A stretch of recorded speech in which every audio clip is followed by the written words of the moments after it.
Hello everybody, Cooper here and welcome back to another episode of the Mosswood Academy here on Cricket Captain 2023. I hope you're all doing very well. We are here on the 6th of March 2028. We have done tours of a couple of successful countries. Actually, they might have been home fixtures if I'm not mistaken. So ignore what I have said. But the last time that we met, I think it was in December of 2027, we had done our international series up against, I'm trying to remember who it was against, it was the West Indies, yes.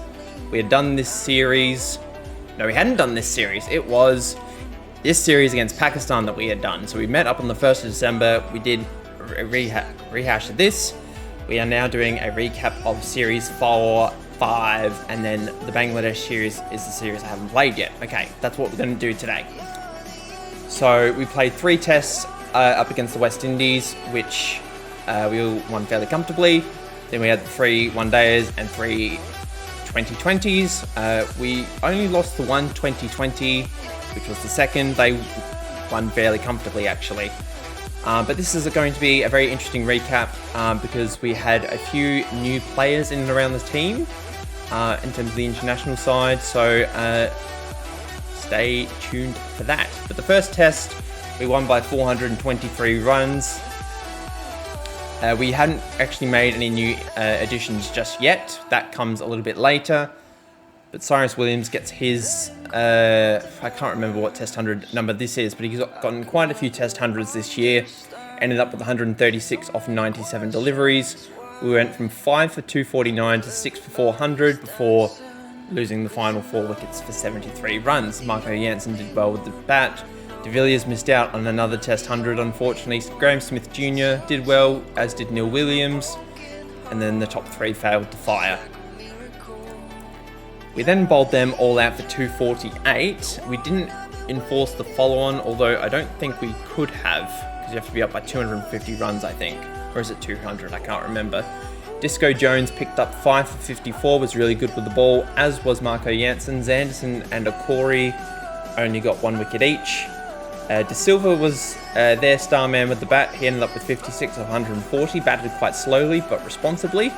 Did very well in this match. We then batted again, and De Villiers did get the 100 that he so desperately craved. In this match, went a runnable 127. We got the lead up to, I can't remember exactly what it was, but we got over to a certain point and we're like, this is okay, this is the lead we need. Williams got another half century and Ferguson also chipped in with 109, did very well.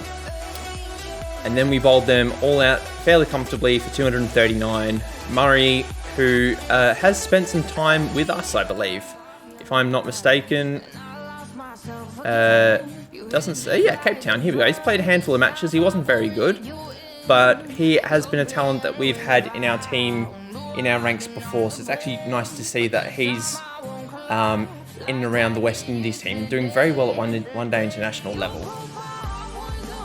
But our bowlers spread the load quite evenly in terms of the wickets. Okori picked up 3, as did Jansen. Jones and Zanderson picked up 2 each, and we won this one by 423 runs, as I said before. We then, so these are all home fixtures, I should say. We then bowled first against the West Indies, obviously, still going in this series. Bowled them all out for 238. Marco Jansen picked up 5 wickets. He's actually got about 60 test wickets for the year, or for the current season, I should say. So he's doing quite well. Disco Jones picked up 3 for, Zanderson picked up 1, and Haynes got swapped in for Okori, who came out. I think he might have had a niggle of some kind, so he couldn't play. But he ended up with no wickets. We then batted well. Zanderson got 197, so close to a test double 100, couldn't quite get there. I think he might have been the last man out, actually, if I can remember correctly. But McAllister finishes with 6 for 107, was by far and away their best bowler. Kyle Mayers was very good with the ball. He only bowled a couple of, didn't even bowl 2 overs, but got 1 for 3. Their other bowlers were quite expensive. And it looks like Neil Williams was the only other batsman to get a half century, which is quite funny because I would actually end up dropping him in favour of another batsman going further down the line. We then bowled them all out for 341 in their second innings, with Tino Edwards, who looks like a promising young player coming through the Guyana system. He goes for 106. Kyle Mayers picks up 62, and then Rue Haynes picks up 5 for 80. As our opening bowlers didn't do too great, but Zanderson and Haynes got the majority of the wickets. We then chased down 148 fairly comfortably. Ferguson and Kurtzen both getting half centuries in a match that was fairly one-sided. Speaking of one-sided, we had this match where we won by an innings and 508 runs. We batted first, got 817. I decided that was enough. I declared on Sammy Wellington's test debut, I declared on him on 194. We'd batted until tea on day 2. So we batted for 150 overs. I decided that was enough. De Villiers also got 233 and Markram also got 183. This was a fantastic batting pitch. Kurtzen probably looks a bit foolish not getting at least a half century compared to the other guys around him. But this was a really good pitch for batting on. And yes, really good match. We then bowled them all out for 135 with Marco Jansen picking up 6 for 50. Rue Haynes picking up 3 for 20. Okori comes back into the side. Doesn't get any wickets, unfortunately, and Disco Jones picks up 1 for 26. We then bowl them all out once again with Okori and Jansen getting the wickets. So to round that test series up, we won very comfortably. And a similar story in the one-day internationals. We batted first in this first one-day international. We got 5 for 362 with Kurtzen getting a big century, which was great. De Villiers and de Kock opened the batting, got an 86-run stand, which really put us in good stead. Neil Williams came back into the side. I can't remember who I took out, but I went with the 5 bowlers. It would have been Cyrus Williams. I gave the gloves to De Villiers, and Cyrus Williams came out because I don't think he was in the best of form, even though he just got a Test 100. But Graham Smith Jr. Was really the only failure with the bat, actually. He got out right towards the end of the innings. Couldn't quite get that not out.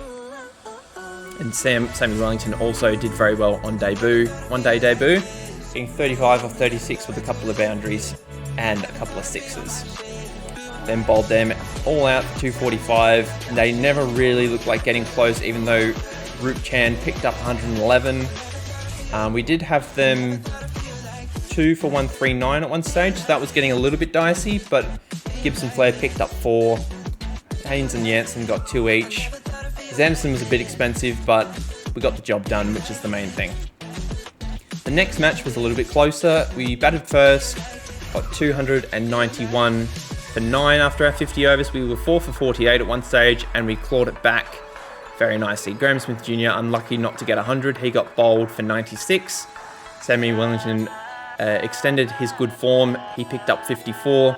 Marco Jansen got 65, and then the tail wagged a little bit as our top order did precisely nothing.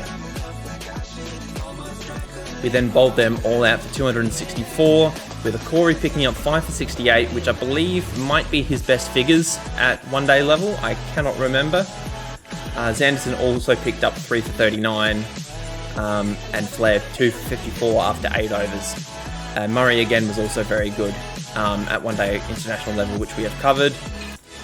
And the third, we won very comfortably with De Villiers absolutely smoking the West Indies bowling attack. McAllister went for 1 for 111 from his 10 overs. De Villiers ended up 241 not out in an incredible display of batting. 31 fours, 9 sixes. Kurtzen and Wellington got half centuries. But yeah, this was just a crazy match. I took Jansen out of the attack for this match. I brought in, I can't remember who I brought in, but whoever is the odd one out, I brought in and took, because we got the 5 fast bowlers from our team plus Jansen. I figured Jansen's probably a bit too good to drop. but I merely just didn't play him for this one. The series was over, so I decided to give an opportunity to one of our guys. We then bowled them all out for 261. Murray got 101, continuing his good form. Corey's the pick of the bowlers. He picked up 3 for 60. Zanderson was 2 for 40, did very well. Disco Jones 2 for 38 was also good. Flair got 2 wickets, was expensive though, and then Haynes keeps the runs down as he normally does. Then in the 20 over matches, South Africa beat the West Indies by 62 runs in this first match. De Villiers continued his good form, ended on 80 off 36. Kurtzen got 79 off 56, and Graham Smith Jr. ended up with 56 off 25. Ferguson missed out. He got a 4 and then got out. We then bowled them all out. Actually, no, we didn't get them all out. We got 161 for 9 wickets, again, spread across our 5 bowlers. I don't think Jansen played at all in this series. We're really probably using him as a test and one-day bowler at this stage. We then lost the second 20 over match. We were terrible with the bat in this one. All out for 125 after 12 overs. This does happen sometimes when you play ultra aggressively on the settings that I play on, so I'm not surprised that this has happened at international level, even though we're playing against the West Indies, who, to be fair, are a decent one-day and T20 team, not so much a test team. But they chased it down very comfortably, and we sort of left with an egg on our face in this one. We did not play well at all. But then we chased back a good result in this one. 8 for 183. Nobody made a half century, just a lot of decent scores.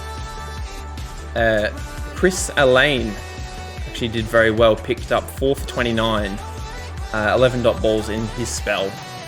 We then bowled them all out for 124. Flair was the pick of the bowlers, 3 for 20 for him, including 15 dot balls, only going at 5 and over. And the others did okay. It was good. Then moved on to playing Zimbabwe. Now we played 2 tests, 3 one-dayers, and 2 20-over matches. We clean swept them across all formats. The first test was not as straightforward as I typically would have thought. We didn't play Neil Williams in this series. We figured Wellington got 194 not out on test debut. We probably can't drop him. I initially was only going to bring him in for that one test, but considering how well he played, I decided to keep him in for the series. Markham got out first ball, which was unfortunate. Ferguson got another score in the 90s. He just can't catch a break at the moment. He does get hundreds, but he gets out in the 90s a lot. Kurtzen got out for 10. Graham Smith Jr. was batting at 4 in this series. He got 27. De Villiers, got 55. But it was Cyrus Williams once again who got another century, as he got 124 off 157. We were 5 for 203 at one point, and then he guided us to all out for 447 after partnerships with Jansen and Okori. Haynes also did okay at number 11. We then bowled them all out for 164, with the wickets pretty spread out. Okori was good but expensive. Disco Jones was probably the best of the bowlers. He got 3 for 18. Jansen was 3 for 30, and then Haynes was 2 for 52. We then batted it again just to get a few more runs, and Ferguson got out in the 90s again. I couldn't believe it. But we were going a bit faster than normal, although the scoreboard doesn't show it. But yeah, this was a bit of an untidy innings, I must admit. 289 from 83 overs, with only Ferguson doing a half-decent job. It was a bit interesting. But, Zimbabwe, they kept us from really blowing this out to be an ugly result, like the second test. But we did eventually bowl them all out for 309. This got right up until day 5, I'm pretty sure. They batted for 122 overs with Fury, one of their openers, facing 200 balls for 63. My phone has just gone off because it thought I said Siri. But yeah, Jansen, Okori and Jones each picked up 3. Haynes only got the 1 in the end. I don't remember if he played the second test, but Jansen was good. As I said, he's on about 65 test wickets so far this year. We then bowled first in this second test. We kept Zimbabwe to 219. Yes, I did drop Haynes for Disco Jones, I think, or Zanderson, I can't remember. But Zanderson, Jones, and Akori each picked up 3. Jansen was good, he kept the runs down, he got the other wicket. Now, prepare yourselves, brace yourselves. Ladies and gentlemen, I present to you the double triple century. We batted for a day and 2/3 to make this happen. Markram got 63, Ferguson got 32, but Kurtzen and Graham Smith Jr. put on a partnership of about 589. Yep, you see that correctly. We did not need to bat for this long, but they just would not get out.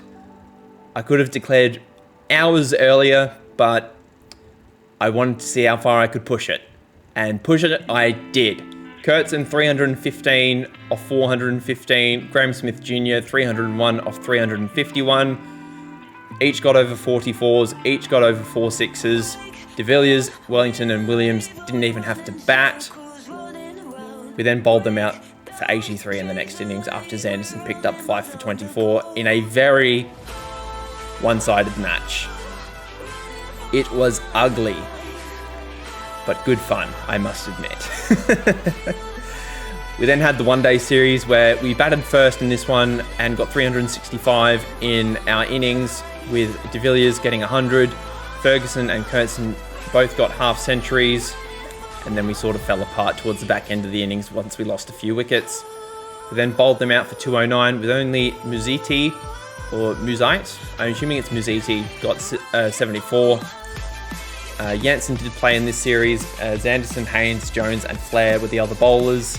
But we kept this fairly comfortable. They never really looked getting close to our score, which remained a theme for the remainder of the series. We then played again.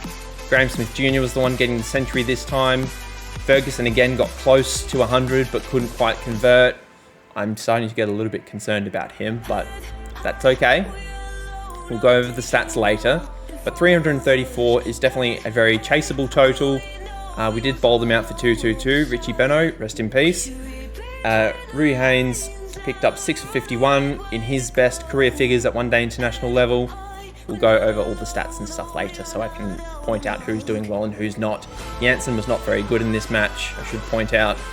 And then in the third one-dayer, we ended up with 340. Ferguson again with 85, could not convert into 100. De Villiers got run out for 77. Smith Jr. finished not out on 77.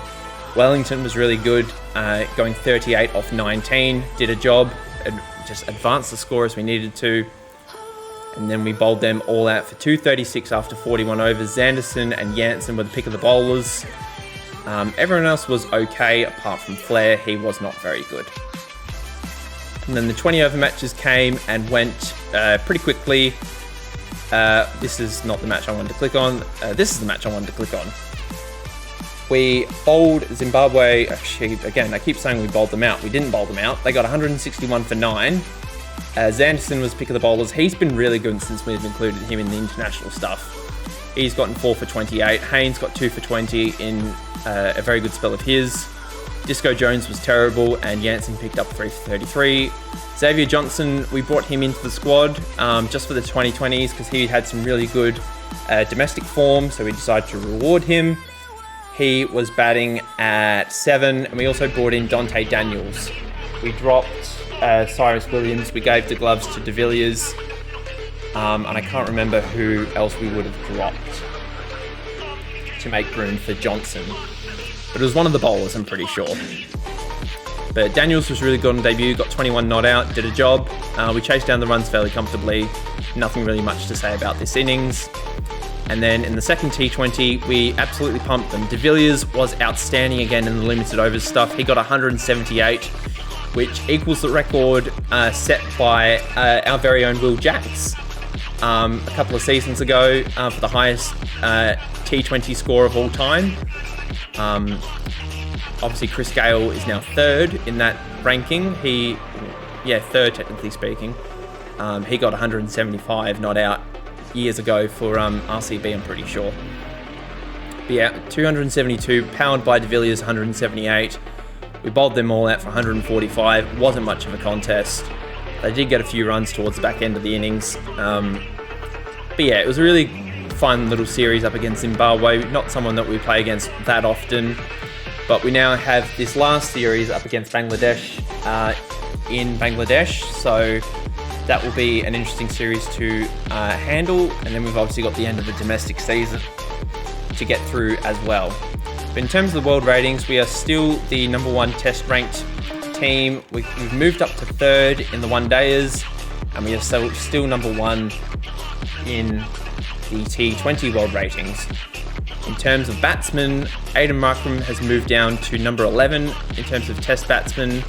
I don't think any of our guys will be around just yet. Oh, Michael Ferguson's in 21st. That's not too bad. And Marco Jansen is 23rd. That's interesting, considering he hasn't batted all that well. Dustin de Villiers is in 34th. But this is a long list. I could scroll down a long way to find some of our players. Stan Kurtzon's in and around the mark. Any of our bowlers, Marco Jansen is clearly #1. Disco Jones, not far behind at #4. But yeah, our bowlers have been really good. And then Samuel Okori at number 27, doing very well as well. But we've picked a side against Bangladesh. We'll quickly go over our guys. This is a squad I have picked. I sent some guys back to the domestic team just to gain a bit more experience. Like Johnson, I don't think he's ready for Test cricket, so we sent him back. We've kept Dante Daniels on. He hasn't played a lot of first class cricket, but he'll be a reserve should anyone get injured. He's averaging 87 after 24 ODIs, sorry, just one-dayers, and he's averaging 45 at T20 cricket. He just doesn't get out in 2020 cricket, hence why his average is so high, and pretty similar in the one-dayers. So we're going to keep him around. Neil Williams is only in 2-star form. He got a few half-centuries, and he's not been very good in the domestic stuff that we played once we got back from international duty, so we've kept him out of the side for now. Wellington was good. Once we got back from international duty, we did some stuff. He got a few... My music cut out for a second. Got a few half-centuries, so he's currently averaging 57 at first-class level domestically, yet to get 100. He only has that 194 not out as his only first-class 100. But we've also got Kurtzon, who's been doing okay domestically. He got a couple of big hundreds for the Mosswood Academy, did very well. I don't think de Villiers played. No, he did play. Some of the guys I didn't play. I don't think Graham Smith Jr. played. Yeah, he didn't play. So a few guys I didn't play once we came back from international duty. Ferguson did, because he kept getting out in the 90s. I wanted to get 100 into him somehow. We did against Limpopo, and then he got out for 85 against whoever that team is. But he's currently averaging 55 domestically. Obviously got a few big hundreds at international level for this season.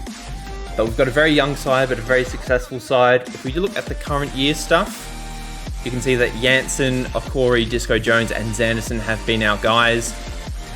With Haynes spending time between the test team and the domestic team. Gibson Flair's only played the one test, but has got a really good first class record, so he just hasn't made the cut this year. But he's been really good in terms of the one-day stuff and the 2020 stuff. So he's sort of on the outer at the moment. He's also got low stamina, so hence why I've picked these four. Jansen, I don't know how much longer I'm going to be playing with him. It just depends how our guys develop. But he has been phenomenal this year. He's been really good. As I said, got the 65 wickets. Okori did miss a test due to injury. But he's got the 53 wickets, and Jones has already got 52 this year, and he's got 77 for his career. Obviously started a little bit before our guys. But in terms of our batting lineup, I'm pretty solid on our batting lineup. De Villiers, even though he's a part-time keeper, has only got 1 catch in 11 matches, so I don't know what that's about. And Williams has also been an outstanding batsman. He's just outstanding. He's averaging 87 at test match level after 11 innings. He's got 500s to his name. He's got a first-class strike rate of 110. He's just really good. Graham Smith Jr. is doing a good job as well. He's maintained his good domestic form at international level. Obviously, the 301 not out really helps. And Kurtzson is now averaging 71 at test match level. He's got 1,000 test runs. He's closing in on 4,000 domestic runs as well, averaging 63 domestically, which is really good considering he's been playing for a few years now. And Aiden Markram continues to lead from the front. He's been good this year, averaging 52, got a couple of hundreds to his name. So I've been really happy with his output, although it has been a little bit leaner than others, I should say. I shouldn't say it's lean by any means. But I should show you the Mosswood Academy and how we're going. We're currently 4th in the first class table. If we don't win this, we will lose our prize money allocation to sign players for next season. So I'm a little bit concerned considering I won't be in control of the final 3 matches. So I'm hopeful that we win those and that some results go our way. We did win the One Day Cup. I did take my hands on that, I think. If I'm not mistaken, I did take control of that. We did very well. The domestic T20 Cup we're not even in. The provincial, we've already been over that. We did lose that, although I don't think the prize money for that was all that great. And then we did lose in the Betway SA20 in the final to Pile Royal, so we'll lose prize money for that as well. So domestically, things have not been really going our way. We've got a match up against Easterns where this is what the team looks like at the moment, considering all our international guys are gone. Archibald has been good without being outstanding with the ball. He's averaging 38. I'd like to see those stats when I'm bowling with him and when he's bowling on his own. Varane, he's currently a South Africa contract. I don't know if that's going to continue, so if that's not the case, we'll let him go. Tarbo Dawson's up here. Titus Matthews, he's been doing opening training. He's been really good at the one-day stuff and the 20 over stuff, sort of struggling at first class level, hoping to get some runs into him into the future, because I would like to have another middle order batsman I can depend on. Tarbo Dawson, he's been good, not so much the 20 over stuff, but he's been good. And then Willoughby, he's been a little bit meh. He's been doing a bit of bowling. He's bowled 10 overs. I don't know why he's done that, but he's still got another couple of years on contract with us, so we might just keep an eye on his development. In terms of the bowlers for the Mosswood Academy, we will go over that. We should find our team first. In terms of the career bowling stats, Pinklet, he's been a guy to keep an eye on. He's currently averaging 31 with the ball, which isn't great, but he's got the potential. He's probably potentially as good as some of these guys. He's got a better second 11 bowling average than Disco Jones. And Disco Jones has been a test regular. So maybe if we just need to give him some more game time, we might call him up for some limited overs stuff, especially the 2020s. He's been really good. Maybe when Jansen doesn't play. Drake's, I'm ready to let him go. He can go at the end of the season. He's just not been very good. Archibald will probably keep on for another season. He's been really good. The South Africa contracted guys have been good. Bradfield's been really good in the first class stuff, so he's up at the end of the season. We'll probably keep him on. We'll see what he can do. And then Beamish hasn't really played. He played a couple of matches with us in the last sort of end of the season. His contract is for another 2 years. Depending on what his output is, he might be one we let go because we really lack a quality spinner. Although his career record is good, he is expensive, but his second 11 stuff isn't as good as some of our other quicks.